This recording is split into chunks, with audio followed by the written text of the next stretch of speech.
तो अभी कुछ टाइम से एक चीज मैंने ऑब्जर्व की है जो मैं नहीं बताऊंगा। भाई मेरा भाई बता ओके बताता हूँ वो ये है कि एमबीबीएस स्टूडेंट्स मैरो ले तो रहे हैं लेकिन just because of peer pressure and fear of missing out. सही बात है। उनको लगता है कि सारे टॉपर्स मैरो कर रहे हैं तो उनको भी लेना पड़ेगा वरना वो रेस में पीछे छूट जाएंगे। बट कहीं ना कहीं पे उनको लग रहा है कि मैरो बहुत ही ज्यादा वास्ट है एंड बहुत ही ज्यादा पैसे लेके बहुत ही ज्यादा कंटेंट दे रहा है जिसकी बिल्कुल भी जरूरत नहीं है। तो बेसिकली लोग मैरो ले तो रहे हैं एंड लेते रहेंगे भी बट अपनी भावनाओं को दबा के।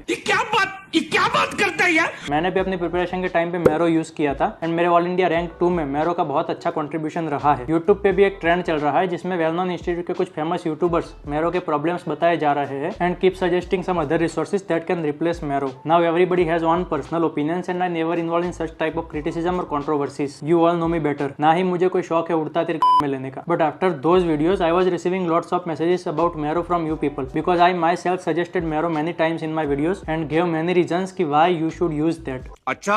तो ऑब्वियसली जब मेरी ऑडियंस का मेरे से ट्रस्ट टूट रहा हो तब मुझे उसका आंसर देना पड़ेगा and so only to clear some confusions I am making this video. Okay. Somewhere my words will be little harsh. Somewhere you will feel कि I am against some person. But believe me, I am giving just my own personal opinions for the best benefit of you people. If someone is saying on the name of honest and constructive criticism, this is also my honest and constructive criticism. Just take this as like that. देखो भैया दुनिया में दो types के topper होते हैं। एक होते हैं टिपिकल टॉपर्स जो दुनिया की हर बड़ी से बड़ी एग्जाम को क्रैक करते हैं, चाहे स्कूल की एग्जाम हो, यूनिवर्सिटी एग्जाम हो या फिर ऑल इंडिया एंट्रेंस हो। वो टॉपर्स को आप दूर से देख के पहचान जाओगे। That typical look, attitude, language and manners. And एक होते हैं एटिपिकल टॉपर्स जो स्कूल, कॉलेज या यूनिवर्सिटी एग्जाम में कभी भी टॉप नहीं करते हैं, बिल्कुल ही typical average back bencher students. But हाँ, कॉम्पिटिटिव एग्जाम्स में थोड़ा बहुत स्मार्ट वर्क करके वो क्रैक कर लेते हैं। अब फॉर्चुनेटली या अनफॉर्चुनेटली हम वो कैटेगरी से हैं।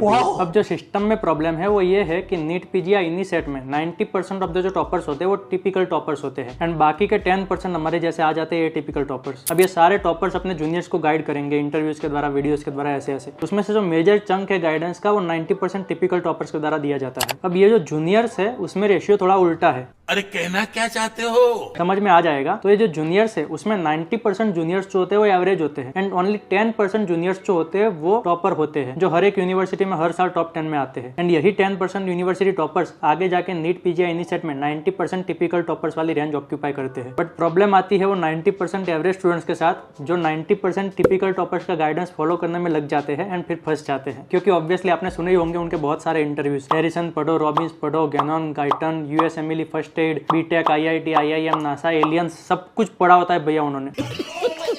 एंड आप हमेशा डरते हो कि साला इतना तो कैसे हो पाएगा हमसे। एंड इवन आप करने का ट्राई भी करते हो तो भी नहीं कर पाते हो एंड बाद में पछताते हो। मुझे पता है भैया आपका भाई गुजर चुका है इन सारी चीजों से। लेकिन ये जो 10% टॉपर्स है जूनियर बैच में, वो लोग तो उनके इंस्ट्रक्शंस ऑब्वियसली फॉलो कर पाएंगे क्योंकि वो लोग टॉपर है एंड वो लोग आगे जाके टॉप भी कर लेंगे। लेकिन आप जैसे एवरेज स्टूडेंट्स वो सारी चीजें फॉलो करने जाते हो एंड फिर दलदल में फंस जाते हो एंड फिर अंदर अंदर गिरते ही जाते हो एंड यही साइकिल हर साल चलती रहती है। अब those people are topper in NEET UG, all the university exams of MBBS, NEET PG, NEET SS, everywhere and are studying in the best institute of India, while majority of the you people are not even close to them, and आप उनके जैसा बनने की सोच भी नहीं सकते हो। बात तो सही है।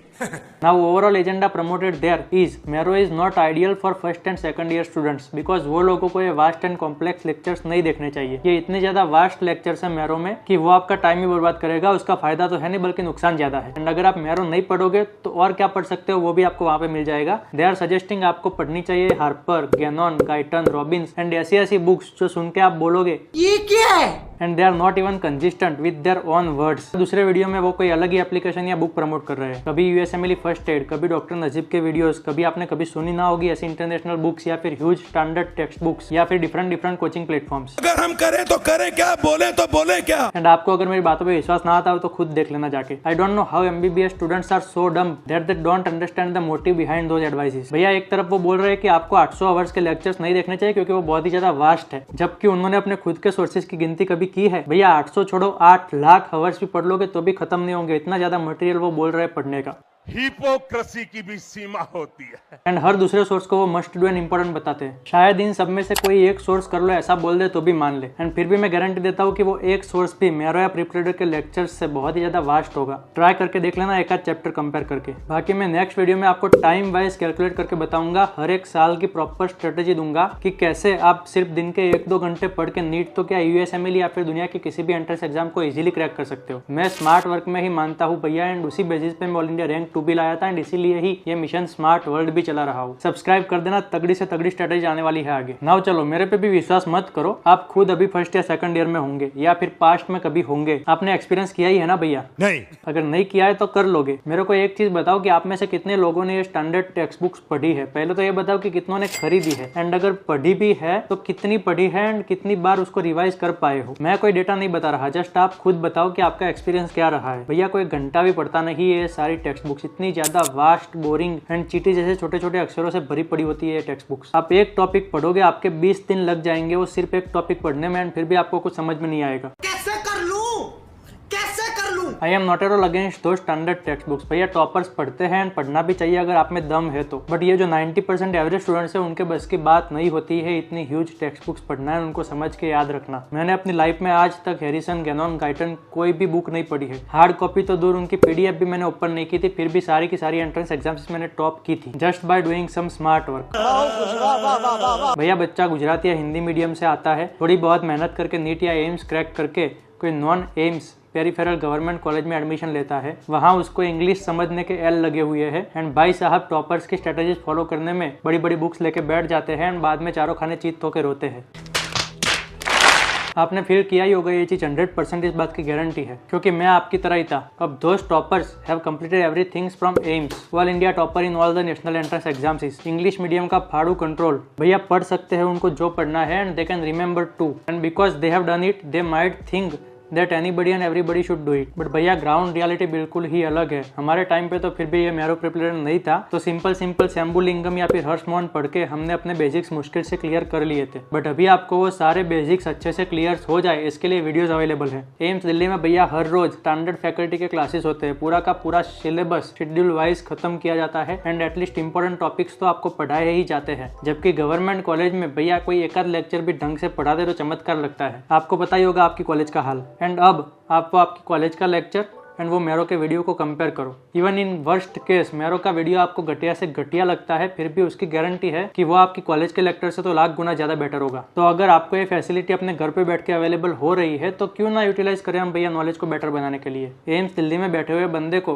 दुनिया की बेस्ट से बेस्ट फैकल्टी हर रोज लेक्चर लेने के लिए आती है, thousands of coaching options available है and world class best facilities मिलती है एंड उसको फॉलो करने में अगर आप ये गड्ढे में उतर गए तो भैया जिंदगी झंड है। माफ करना, गुस्से में इधर उधर निकल जाता हूँ। एंड फिर भी चलो आपको मेरी बात माननी ही नहीं है, आपको लगता है कि मैरो इज टू वास्ट, तो मुझे ये बताओ कि आपके पास और रास्ता क्या है। गाइटन आप पढ़ नहीं पाओगे भैया, मैं वो सीनियर नहीं हूँ जो डिमोटिवेट करता है, लेकिन मैं वो सीनियर हूँ जो आपको प्रैक्टिकल चीजें बताता है। भैया नहीं पढ़ सकते हम PG लेवल्स की बुक, ना ही उनकी जरूरत होती है MBBS के फर्स्ट ईयर में। एंड फिर भी पढ़ना है तो पढ़ लो, बाद में मुझे बताना 1 साल के बाद कि आपका क्या एक्सपीरियंस रहा। एंड दूसरी चीज, कॉलेज के लेक्चर्स पे आप रिलायबल रह नहीं सकते हो, तो आपके पास 2 ही ऑप्शन है, या तो सिंपल टेक्स्ट बुक से जितना समझ में आता है उतना सेल्फ स्टडी कर लो, या तो फिर मैरो के वीडियोस देख के अच्छे से कॉन्सेप्ट क्लियर कर लो, जो कि नेशनल लेवल फैकल्टीज ने बनाए हुए हैं, जो एम्स दिल्ली या फिर उसके पैरेलल कॉलेज से ही पास आउट है। वो भी सारी आपकी standard national and international text books के रेफरेंसेस से, एंड जिसमें से आपकी सारी की सारी बेसिक चीजें बहुत ही अच्छे से क्लियर हो जाएगी। भैया यही टीचिंग होता है जो MBBS में मैरो प्रिपरेटर आने के बाद थोड़ा सही दिशा में आया है। मैं non AIIMS peripheral government college की बातें कर रहा हूँ, क्योंकि एम्स दिल्ली में तो ऑब्वियसली बहुत ही अच्छे से कॉलेज लेक्चर्स होते हैं एंड सो उनको लगता है कि college lectures and standard text books are more than enough to crack NEET और एम्स। बट आपके पास ये जो कॉलेज लेक्चर वाला मेजर पार्ट है वो मिसिंग है, एंड यही पार्ट की कमी मैरो प्रिपरेटर पूरा कर रहा है। एंड आपको एम्स दिल्ली के लेक्चर्स का लेवल घर पे बैठ के आराम से मिल रहा है। भैया मैं बता रहा हूँ आपके लेवल पे था मैं, इसीलिए ही आपको मेरी बातों पे विश्वास करना पड़ेगा। एंड फिर भी आपको मैरो नहीं लेना तो मत लो, I am sure you will be lagging behind. First second year में मैरो को कॉम्पिटिटिव एग्जाम्स के लिए यूज करना ही नहीं है, आपको PG की प्रिपरेशन ये सब चीजों के बारे में ज्यादा सोचना नहीं है। कॉलेज लाइफ जियो, एंजॉय करो, बट यस मैरो को आप अपना अच्छे से नॉलेज गेन करने के लिए यूटिलाइज कर सकते हो, ताकि आप यूनिवर्सिटी में अच्छे से मार्क्स ला पाओ एंड एटलीस्ट अपने पीयर के लेवल का नॉलेज मेंटेन कर पाओ। जस्ट अपने बेसिक्स अच्छे से क्लियर करने के लिए एंड एक बेसलाइन नॉलेज गेन करने के लिए तो आप मैरो यूज कर ही सकते हो, कोई बुराई नहीं है इसमें। कुछ लोग बोलेंगे कि marrow is vast and not necessary, but just don't believe them. आगे का जमाना भैया बहुत ही ज्यादा कॉम्पिटिटिव होने वाला है, पूरी दुनिया मैरो ले रही है एंड लेती रहेगी। अगर आप नहीं लोगे तो आपका ही नुकसान होने वाला है, because there is something best about this platform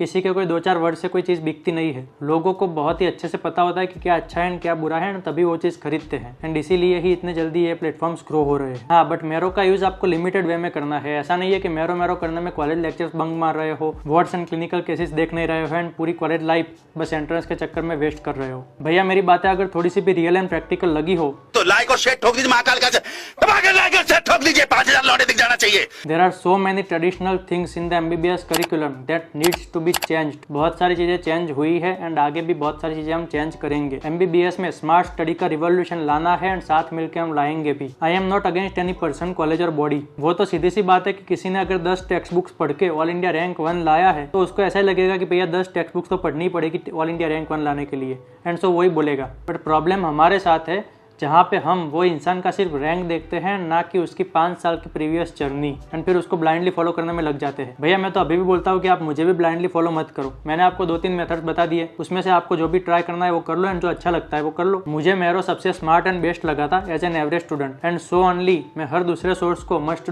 do करके प्रमोट नहीं करता हूँ। बाकी नीट के लिए एक बहुत ही शानदार स्मार्ट स्ट्रेटेजी मैंने ये वीडियो में बताई थी, एक बार देख लेना, वरना ये वीडियो देखो जो कि इसके साथ रिलेटेड है। बार बार मेरे वीडियोस को देखने के लिए आपका बहुत बहुत धन्यवाद। मिलते हैं नए वीडियो में और भी ज्यादा एनर्जी के साथ।